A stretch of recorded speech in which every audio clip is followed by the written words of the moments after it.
అమరావతి అభివృద్ధి కోసం సహకరిస్తాం కానీ జగన్ రెడ్డి హయాంలో రద్దు చేసిన సీడ్ క్యాపిటల్ ఒప్పందంలోకి మళ్లీ రాలేమని సింగపూర్ స్పష్టం చేసింది. తమ గత అనుభవాలు అంత భయంకరంగా ఉన్నాయని వారు ఉదాహరణలు చెప్పారు. కానీ ఏపీ విషయంలో వారు సానుకూలంగా ఉన్నారు. ఇతర పెట్టుబడులు సహకారం విషయంలో తమ సాయం ఉంటుందన్నారు. ఈ విషయం తెలిసిన వెంటనే వైసీపీ పార్టీ గంతులేసింది. చంద్రబాబు ఒప్పించలేకపోయారని ఇదేనా మీ క్రెడిబిలిటీ అని ట్వీట్లు వేసింది. వైసీపీ వ్యవహారం చూసి నెటిజన్లు కూడా ఇదేం సైకోతనమని ఆశ్చర్యపోతున్నారు. చంద్రబాబు నాయుడు మొదటిసారి సీఎం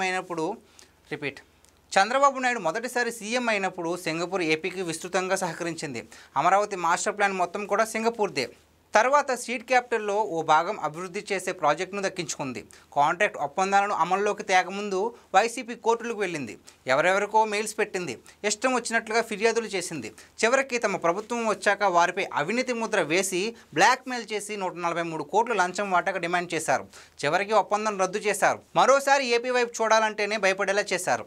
జగన్ రెడ్డి చేసిన ఘోరమైన తప్పిదాలను సరిదిద్ది మళ్లీ ఏపీకి సింగపూర్ కంపెనీలు రావాలని చంద్రబాబు చేసిన ప్రయత్నాలు సఫలం కాలేదు. జగన్ అనే భూతాన్ని తాము చూస్తూ అక్కడికి రాలేమని పరోక్షంగా తేల్చి చెప్పేశారు. సింగపూర్ అవినీతి లేని టాప్ 3 దేశాల్లో ఒకటి. స్పోర్ట్స్ ఈవెంట్స్ టికెట్స్ కొన్ని సౌకర్యాలు నిబంధనలకు విరుద్ధంగా పొందినందుకు ఈశ్వరన్ అనే మంత్రిని సింగపూర్లో సొంత ప్రభుత్వం జైలుకు పంపింది. అవినీతి విషయంలో జీరో టాలరెన్స్ చూపిస్తారు. అలాంటి దేశంపైనే అవినీతి ముద్ర వేసి లంచాలను డిమాండ్ చేసిన వ్యక్తి జగన్. అలాంటి వ్యక్తి ఉన్న రాష్ట్రానికి మరోసారి వస్తారా? తాము సీడ్ క్యాపిటల్ అభివృద్ధిలో పాల్గొనలేమని చెబితే దాన్ని సాక్షి అండ్ వైసీపీ సెలబ్రేట్ చేసుకుంది. ఇది చంద్రబాబు పలుకుబడి అని సెటైర్లు వేస్తుంది. కానీ జగన్ రెడ్డి నిర్వాకమని మాత్రం చెప్పడం లేదు.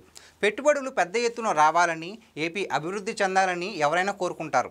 తాను ఉన్న 5 సంవత్సరాల కాలంలో ఏపీని ఓ మాఫియా రాజుగా మార్చారు జగన్. ఇప్పుడు పరిస్థితులు మెరుగుపడితే అసలు ఎవరూ రాకుండా చేయలేని అనుకుంటున్నారు.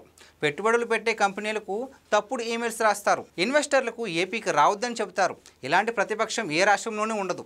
రాజకీయం చేయవచ్చు కానీ రాష్ట్రాన్ని నాశనం చేయడమే రాజకీయం అనుకునేవారు ఎక్కడ ఉండరు. ఇది ఏపీ ప్రజల దౌర్భాగ్యం.